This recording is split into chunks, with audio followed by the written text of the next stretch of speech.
para discutir esse fato que é interessante, porque muita gente tem receio, muita gente tem até medo de discutir o assunto, mas eu acho que pouca gente tem o conhecimento realmente para falar sobre isso. Muita gente tem descrença, muita gente não acredita. Então, por isso que é importante a gente falar sobre isso.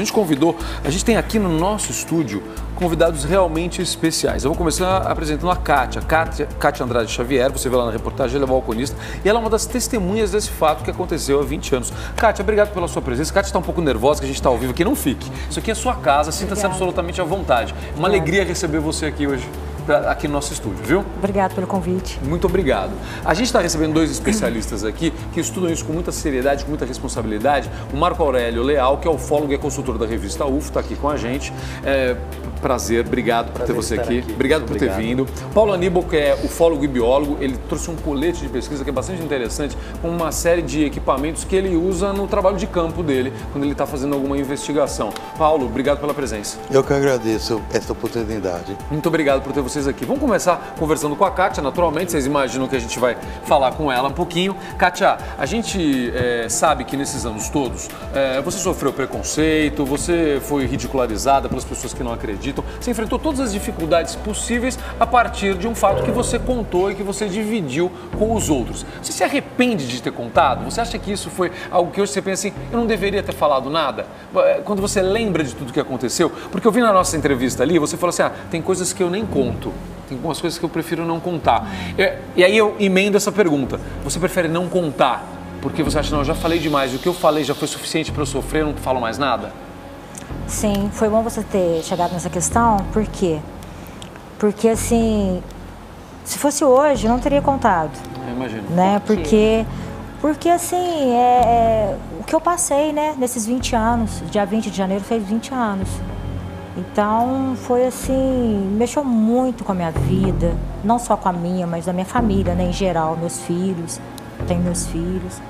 Então, mexeu demais e mexe até hoje, porque só de eu lembrar de novo de tudo que eu tenho que falar, que está gravado na minha mente, na minha cabeça, mexe comigo. Então, eu fico nervosa, fico... Chegou a mudar a sua vida, o seu dia a dia, os seus hábitos, o seu trabalho? Sim, demais, mudou muito. De que forma?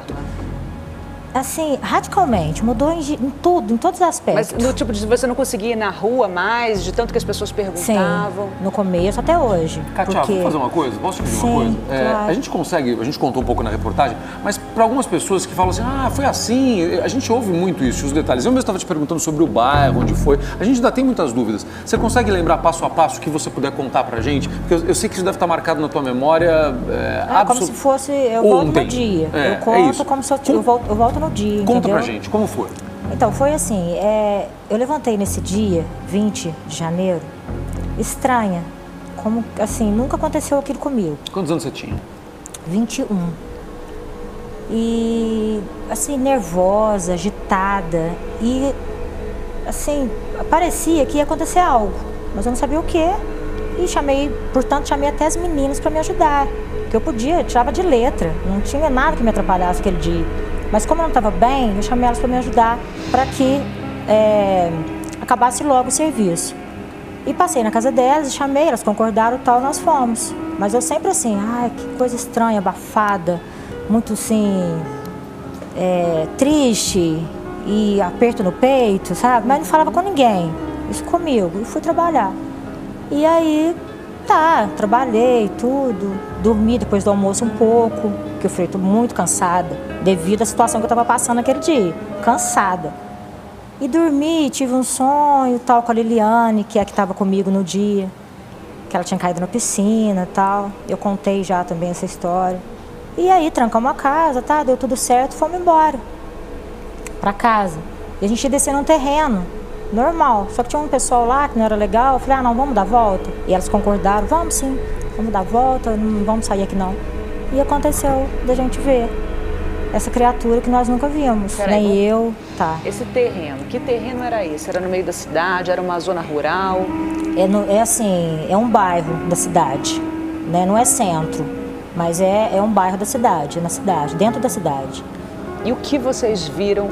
Vocês ouviram alguma coisa? Vocês sentiram o cheiro? Como é que foi? Na hora, pelo medo, que foi muito intenso, não teve cheiro, não ouvi barulho. Talvez até podia ter feito algum barulho, mas eu não ouvi. Porque o medo, você acaba não vendo tanta coisa, nem ouvindo, pelo menos eu, do meu modo. E aí, ele olhou para nós, né? Olhou, foi onde eu vi os olhos dele vermelho, Pode descrever ele, né? Pode, deve. O pessoal descreve como se ele tivesse 3 chifres, até desenho e tal.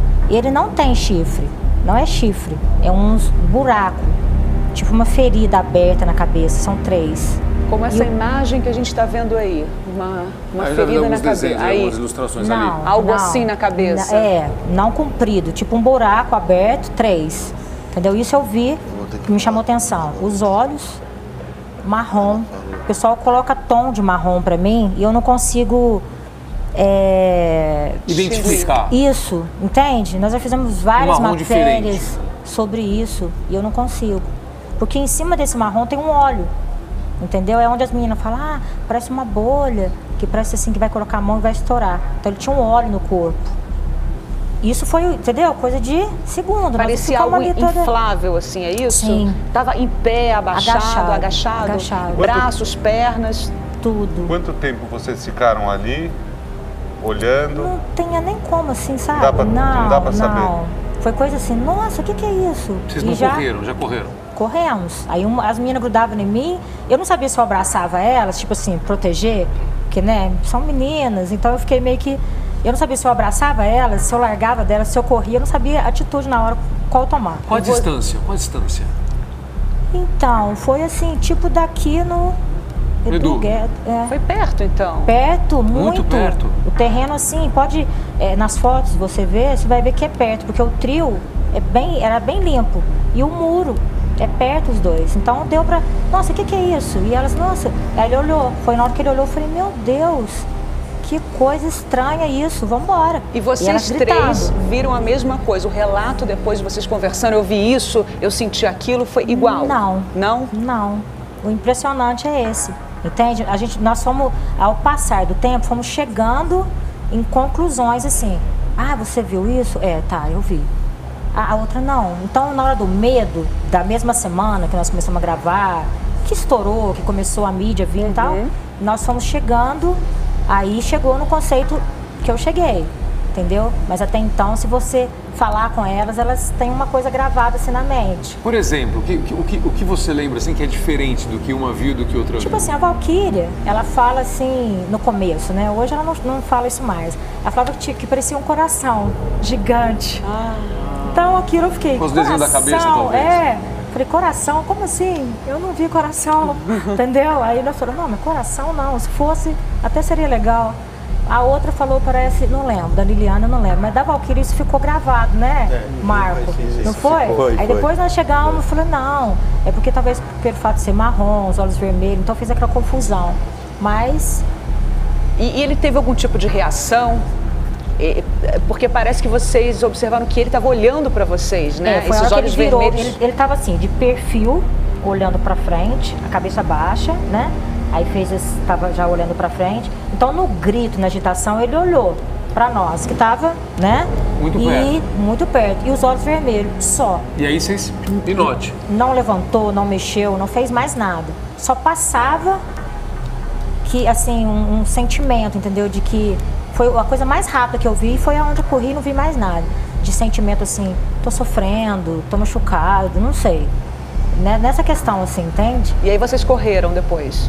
Corremos e fomos embora. Sem olhar pra trás? Sem olhar pra trás. A impressão que eu tinha, tava falando com o Marcos ontem, é que ele tava atrás de mim. O tempo todo. Eu falava, meu Deus. Mas aí talvez aquela sensação do medo, né? E segurando as meninas e soltava, a gente corria, eu segurava de novo e corria. Ai, tá atrás de mim, isso tá atrás de mim, Valquíria. E o tempo todo, nossa, tá atrás de mim, a Valquíria não tá. Eu acho que, se não me engane, a Liliane olhou pra trás. E eu não olhava, porque eu morri de medo. Mas depois disso voltei no terreno, voltei no local. Não foi tranquilo não, mas voltei. Uau, vamos trazer os especialistas aqui, vamos conversar um pouquinho com o Marco. Paulo, ela estava citando o Marco, porque vocês continuam pesquisando. Você estava lá em Varginha, né? Tava, a gente veio de lá para cá agora, né? A gente estava lá quando a produção ligou Nós estávamos Obrigado, fazendo... muito obrigado por ter vindo. Imagina, a gente estava fazendo uma averiguação lá de algumas outras testemunhas que têm o que falar, porém elas ainda têm um pouco de medo, porque o caso do ET de Varginha não envolveu somente as 3 meninas, foi um quebra-cabeça, você monta um quebra-cabeça muito grande. Mas alguém mais viu o ET ou só elas 3? Viram. Houve pessoas. Sim. Inclusive a gente tem testemunha que viu a suposta captura do ET num bairro, num jardim, no Matagal. Então a gente vai averiguar melhor isso, inclusive. Nós até falamos com pessoas que trabalham na região, na rede de saúde também se envolveram com esse caso. Então vamos averiguar mais detalhes que precisam ser averiguados mesmo. Ou seja, até hoje o pessoal continua pesquisando. Precisa. Inclusive, até já conversei com as meninas, com a Kátia, que até mesmo a morfologia, o formato da cabeça do ET, que nesses anos ficou como chifre, vamos ter que corrigir. Já falei que eu vou fazer uma nova correção na questão da aparência da cabeça dele, porque não salientar os chifres, mas era um tipo, pelo que eu pude conversar com elas, era um tipo de uma depressão. Sim. É tipo uma ferida que vocês Aberta. fizeram. Isso vai ter que ser corrigido, que é um engano que tem de 20 anos. Isso eu vou fazer. Vocês dois que são especialistas, estudiosos, muita gente, como você bem falou, tem preconceito, uma série de coisas. Mas para vocês que estudam, é possivelmente verídica a história, elas viram realmente, vocês acreditam nisso, Sim. acreditam nas outras pessoas? Elas, para vocês? elas são sinceras. Em nenhum momento, nesses anos todos, alteraram uma linha do relato delas. Eu queria só entender um pouquinho do trabalho de vocês. Claro, vocês têm o depoimento que é importantíssimo de 3 pessoas que viram. Existe algo mais concreto, algum rastro, alguma pista? Sim. Há 20 anos atrás, infelizmente, eu não estive lá em janeiro, porque eu estava fora do país. Eu estive lá mais ou menos em 1996, mais ou menos umas 9 ou 10 semanas depois. Você já pesquisava A primeira isso naquela coisa, época? assim, a primeira coisa que eu fui naquele local do muro, onde o ET estava agachado, para ver se eu pegava alguma amostra de pegada, terra e plantas. Eu peguei as plantas.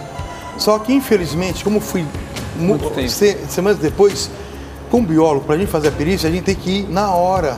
Isso nas primeiras horas após o fato. Lógico que ninguém tem essa noção na época de tentar isolar o local e fazer uma perícia adequada. Eu fiz esse trabalho semanas depois. Obviamente estava contaminado, porque muito curioso já tinha ido lá.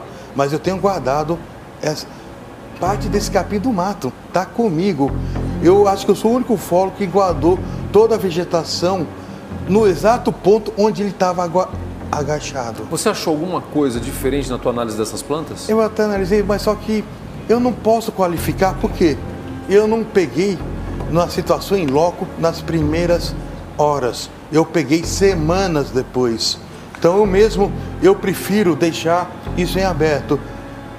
Uma outra coisa que o Marco estava falando agora há pouco aqui, que envolve uma movimentação das pessoas lá, que é o que outras pessoas viram além do próprio ET. Sim. O quê? É que foi uma movimentação muito estranha. Uma cidade pequena do interior de interior de Minas, em 96, é uma cidade atípica, sem movimentação nenhuma. O caso é que muitas testemunhas relatam, muitas pessoas viram uma grande movimentação de caminhões do Exército vindo à cidade de Varginha. Depois? Depois, exato. E o Corpo de Bombeiros também vasculhando a área. Ou seja, muitas pessoas viram essa anomalia, essa coisa... Movimentação atípica. Isso, exatamente, uma movimentação atípica no local, né? E não envolve só isso, envolve umas outras questões de outras testemunhas também, né, por parte das nossas Forças Armadas, Sim. que talvez tiveram, com certeza a gente acredita que estiveram envolvidas na captura de uma ou duas criaturas. Tem ufólogos que dizem 5, 7 criaturas. Então, na investigação de vocês acham que esses ETs estavam lá, em Varginha, e de lá eles foram levados pelo Exército para pesquisa, para alguma coisa assim? Provavelmente pela unidade da ESA, Escola Sargento das Armas de Três Corações. É o caminhão deles que foi até lá e foi identificar para as testemunhas. Então, ele certamente foi capturado, foi levado para a unidade da ESA em Três Corações, e temos informações posteriores, porém, não confirmadas oficialmente pelo Exército, porque ele teria ido para Campinas e de lá para fora do país. Porém, é só registrando, não há nenhum documento oficial que valide isso. O que nós temos são relatos, pessoas que verbalizaram isso para a gente. Então é uma situação que a gente precisa ainda mais fundo. E uma coisa que seria importante, o Exército realmente falar a verdade, já que a ESA é da alçada toda do Exército. De tempos em tempos, o Celso já deu notícia, a Mari também, sobre isso, aparece um campo com um tipo de corte sem nenhuma explicação no lugar, ou montanhas próximas a locais mais claros, com também clareiras abertas que seria difícil para cortar. Você já fez várias, né? Várias matérias. Esse caso de Varginha foi o que ganhou maior repercussão, né? Mas existem outros relatos, vocês como estudiosos, coincide essas identificações que a Kátia nos trouxe? Agora, só para você, a questão dos chifres, realmente, se você pesquisar a biografia da questão da morfologia da cabeça, não é uma coisa comum, realmente. Eu sempre, como eu já conversei com elas há muito tempo atrás, desde há 20 anos, eu já estava com isso na minha cabeça. Agora, revivendo isso, conversando melhor com elas, tudo, eu acho que agora isso daí tem que ser melhor esclarecido. E uma dos fatores interessantes é que, conversando bem com a Kátia, ela disse que a cor da pele do ser, da criatura que ela viu, não chega, né, Kátia, a nenhuma cor ilustração que a gente conhece. É uma cor que ela tentou chegar no marrom, porém não é essa, o mais próximo na memória dela é o marrom. Acho que vamos tentar no computador, agora usando um programa específico, chegar na cor para ver se ela fala e a gente reproduz o retrato falado mais fiel desse ser. Eu vou aproveitar e fazer uma coisa aqui. Como esse é um assunto que, claro, isso é um debate que pode seguir, aliás, merece, porque, como o Edu disse, independentemente da pessoa acreditar ou não, e eu chamo a sua atenção para isso, você pode ou você não pode acreditar, mas é algo que mexeu com uma região, mexeu com uma cidade, mexeu com um país e ganhou uma repercussão internacional. E há muitos outros casos. O Edu lembrou agora de questões de vegetação que aconteceram, não só fora do Brasil, no Brasil também. E a gente vai falar sobre isso. Então, eu vou fazer um convite a vocês, se vocês topam voltar na semana que vem, a gente podia falar na terça-feira, de repente, logo depois do feriado em São Paulo, a gente fala sobre alguns outros casos. Vamos fazer isso? Vamos. E a gente continua, que eu sei que é do interesse das pessoas. Kátia, muito obrigado pela tua presença. Obrigado. Foi muito bom receber você aqui, viu? Olha, quem quiser saber mais sobre esse assunto, pode entrar no site emnoticia.blogspot.com.br. Lá tem uma série de informações a respeito disso. Eu posso só dizer, vai haver um debate agora dos maiores pesquisadores do Brasil, Marco Antônio Petit. Ele vai estar fazendo um debate sobre os 20 anos do caso Varginha. Vai ser aqui em São Paulo. Quando? Vai ser dia 31 agora. Dia 31. O pessoal que estiver interessado, entre em contato com o Marco Petit através das redes sociais, Facebook ou conosco mesmo. Como vocês vão estar aqui no dia 26, no dia 26 a gente já chama isso que vai dar tempo. Então não tem problema. Eu vou postar nesse blog essa semana isso daí, o pessoal vai poder olhar. Tá combinado. Obrigado, viu, gente? Muito obrigado.